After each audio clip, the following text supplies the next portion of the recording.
Welcome to Books for Success.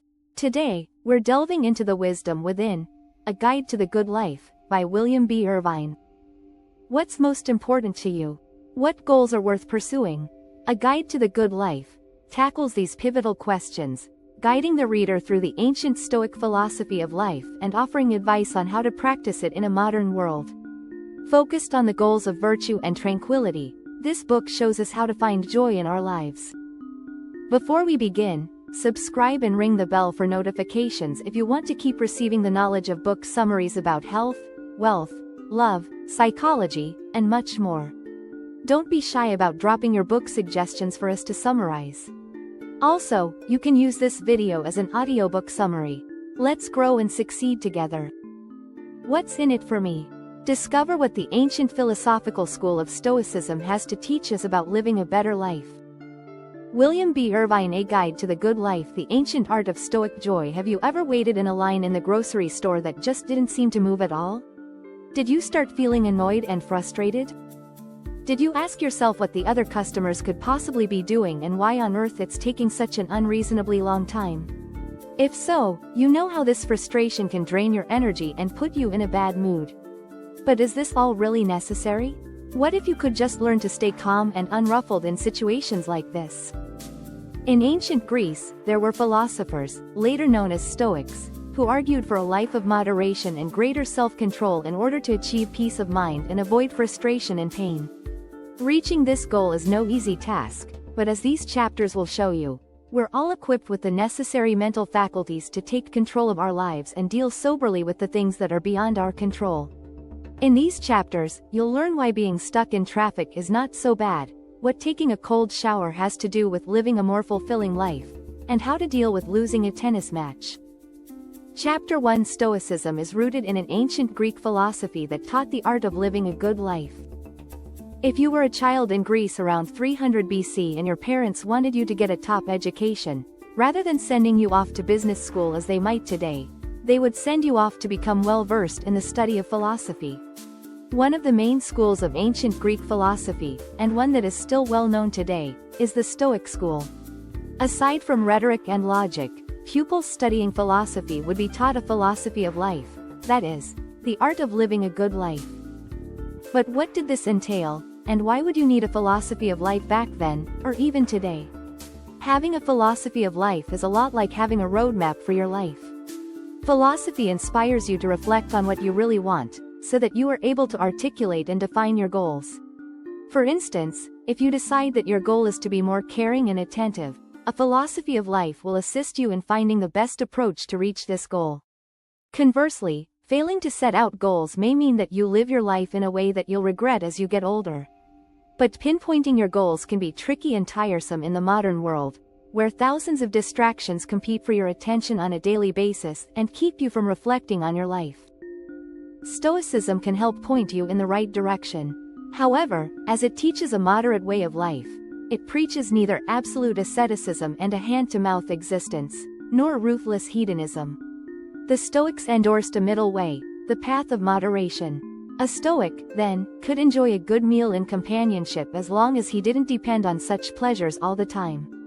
In our modern material world, the Stoics would argue that we shouldn't rely on expendable goods that promise short-lived happiness. Rather, we should find happiness and joy within. Chapter 2. The Stoics saw two central goals worth pursuing: virtue and tranquility. We've seen that setting goals is important, but what kind of life goals did the Stoics pursue? They tried to be both virtuous and tranquil and considered these two qualities to be the crucial tenets for living a good life. First, let's take a look at virtue. Being virtuous might not bring to mind what modern readers think of when they hear the word virtue today. It doesn't mean living like Mother Teresa. To the Stoics, living a virtuous life meant leading the life we were created to live. To understand how to be virtuous, we must first acknowledge that, unlike animals, we have the ability to reason. And as we are also very sociable beings, we have certain responsibilities toward each other. So, if we can see that our actions can benefit not only us but also those around us, we should take heed of this. Living a virtuous life might mean honoring our parents, or being empathetic toward our friends and those we live with. Second, there is the goal of tranquility. By tranquility, the Stoics aren't referring to a vacant, impassive state. Rather, tranquility is achieved by doing away with all negative emotions. Doing this allows our positive emotions to shine through. Tranquility is itself closely connected to virtue. To become virtuous, you need to use your powers of reason. The same goes for reaching a tranquil state of mind. Leading a tranquil, and thus a good, life implies that you can take control of yourself, preventing your emotions from overwhelming you or dominating your intellect. For example, if a novice Stoic is gridlocked in a traffic jam and her anger is steadily rising, she should aim not to let the anger take hold of her. A Stoic understands that feelings of anger, especially when directed at traffic, are futile. She would instead survey the situation and those things that might trigger her, and then use her mental faculties to stay calm. Chapter 3. In order to fight our consumerist insatiability, we must learn to appreciate what we already have. Even though a lot of us think of ourselves as fairly noble and reasonable people, we all share one troublesome imperfection. We always want more. Even though many of us are aware that getting whatever it is we want won't ultimately make us happier than we are. Psychologists Shane Frederick and George Lowenstein call this phenomenon hedonic adaptation, and it follows a typical progression. You lust after a new possession, such as a widescreen TV or a flashy handbag. You buy it and enjoy it for a short while, but soon your new item starts to bore you. In fact, you even start to take it for granted now that it's in your life. You then start looking for something new and better, such as a television with an even wider screen. A lot of us have experienced this and can recognize it as a vicious cycle in which we never seem to have enough. But how can you free yourself from this trap? The Stoics would advise you to stop taking the things you have for granted and to instead learn to appreciate them. Rather than yearning for more and more new things, train yourself to want the things you already have. To this end, the Stoics developed methods to help one appreciate the things and people in one's environment. One such method is called negative visualization. For an idea of how negative visualization works, imagine that the things and people you take for granted, like family or close friends, suddenly vanish.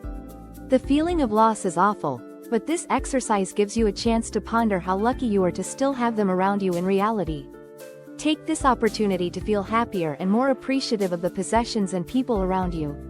Learning to appreciate what you have will help you enjoy the world in a much more profound way. Chapter 4. Voluntary discomfort is one step toward appreciating the people and things in your life.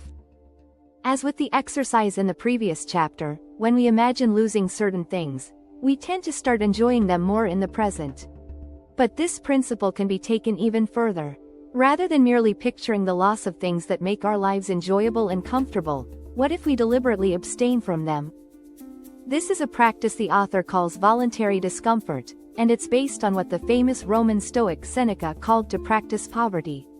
There's no need to worry, however. You don't need to starve or flog yourself. In fact, the Stoics only had mild discomfort in mind. You might ask why you would want to voluntarily make yourself uncomfortable. Well, the first reason is to harden yourself so that your discomfort would be less if you found yourself in a truly painful situation. And second, you can better enjoy your comfort when you return to it, since you no longer take it for granted. You can start to employ this tactic in very small ways. You could, for example, ride your bike instead of driving your car, take cold showers, or even dress with fewer layers during the winter months. This way, you'll enhance the pleasure you get from taking your car out and will relish long hot showers or your comfy clothing later on. You might also choose to abstain from certain pleasures occasionally, as this will help you control your urges. Such abstinence can be quite beneficial, since temporary thrills such as those provided by drugs can easily become more powerful than our will to leave them aside and can become a dominant force in our lives. Abstinence can promote a strong and stoic sense of willpower, so perhaps we could decide against that glass of wine or that delicious cookie once in a while. Chapter 5. Change your attitude toward things you can't control. It's easy to pine over something we want to have but just can't get, whether it's a perfect family or that big career break. But these things are largely out of our hands. The problem is that we let them trouble us when we don't get them. So what would a Stoic do? They would separate the things they can control from the things that are beyond their influence. They would then abandon the pursuit of uncontrollable things and focus on finding happiness through that which is in their power. For example, whether it pours rain all day is out of our control. Therefore, we shouldn't let changes in the weather perturb us, we should embrace them. Letting them get under our skin simply makes everything feel worse. You can also exercise control over yourself and the goals and values you live by. Nothing and nobody can prevent you from becoming a virtuous, joyful, trustworthy, and forgiving person. But what about some things over which you have some but not complete control, such as whether or not you win a tennis match? Since winning or losing is not entirely in your hands, you shouldn't aim to win the match, an external goal beyond your power, because that would mean setting yourself up for potential disappointment. The best course of action would be to internalize your goal. This means redefining your goal as something within your control. Your new goal in the tennis match would then be simply to play to the best of your ability. Consequently, you won't be crestfallen if you lose, as long as you achieve your goal of playing to your best. The magical thing here is that when you focus on yourself and your abilities, as opposed to winning the tennis match, you might actually perform better, and in doing so, heighten your chances of winning, by not focusing on winning. Chapter 6. It's pointless to get angry about others or seek their approval. Everyone knows the feeling of when a stupid comment by a co-worker or friend irks you so much that it essentially ruins your day. The Stoics would look at this situation and say that you let others disturb your tranquility, but it's hard to remain tranquil when dealing with annoying and mean-spirited people, so what can you do? Topping the grand list of things we cannot change is a bullet point reading, other people, or more precisely, other people's flaws, yet since you sometimes have no choice but to interact with others, it pays to increase your tolerance instead of getting aggravated, which only exacerbates the situation. To be more tolerant of others' behavior, we should remember that we all have faults. We all experience envy, frustration, ignorance, and so on, and none of us want to have these weaknesses, but it can be easy to fall into negative types of behaviors. Indeed, people might just be predisposed towards certain behaviors. The best we can do is aim for understanding and tolerance. Another thing we can't control is other people's opinion of us. No matter how much effort we put in, some people will find a flaw in what we do and form a negative opinion. Knowing this, it's best to stop seeking the approval of others and practice indifference toward their opinion. Striving to obtain other people's admiration means granting them power over us because we're forced to do things that will hold us in their favor. By the same token, we surrender the things that could make them dislike us, even if these things mean a lot to us. Seeking the admiration of others also means having to adapt to other people's ideas of success.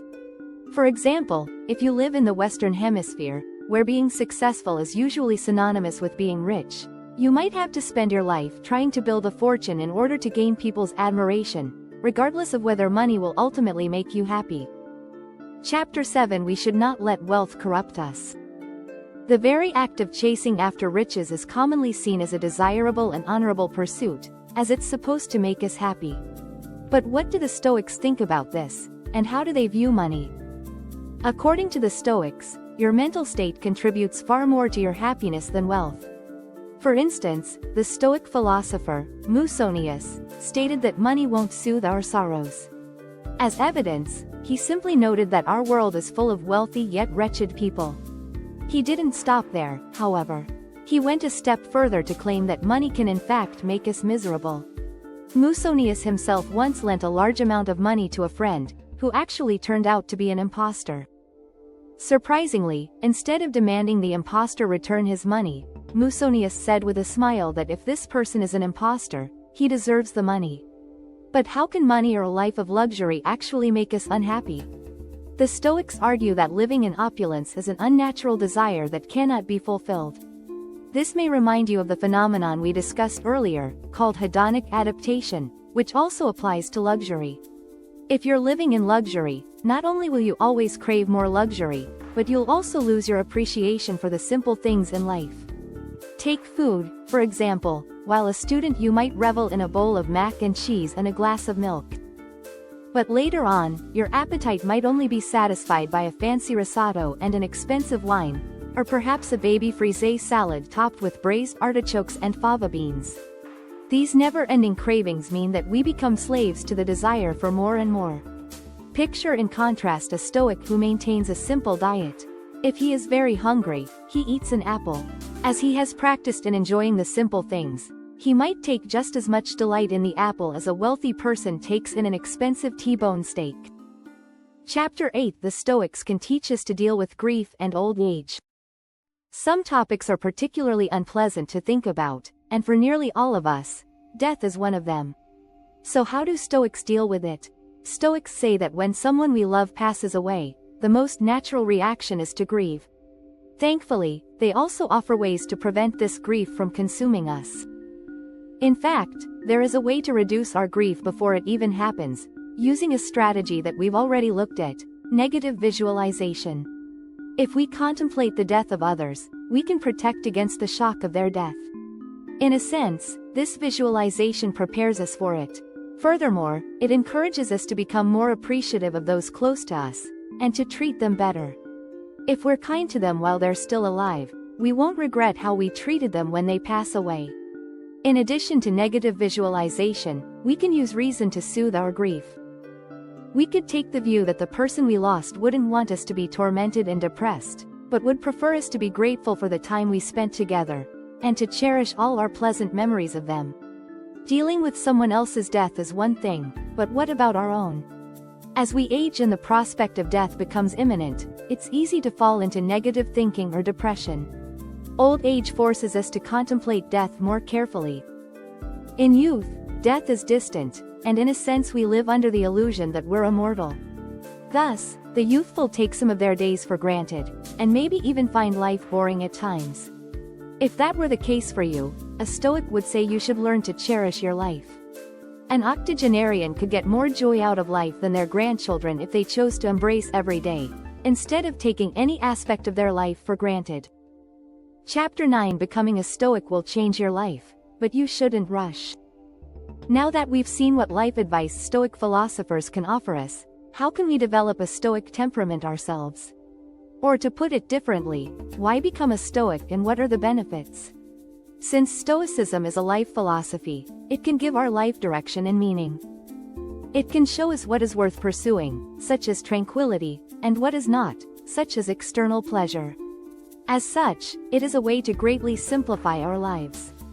Another benefit of being a Stoic is that decision-making becomes easier. All you have to do is determine whether a decision helps or hinders your tranquility, and whether or not it will help you attain the goals you have set for yourself. This simple step diminishes the chances of taking a wrong turn in your life and doing something that you may regret later. If becoming a Stoic sounds like the life for you, great.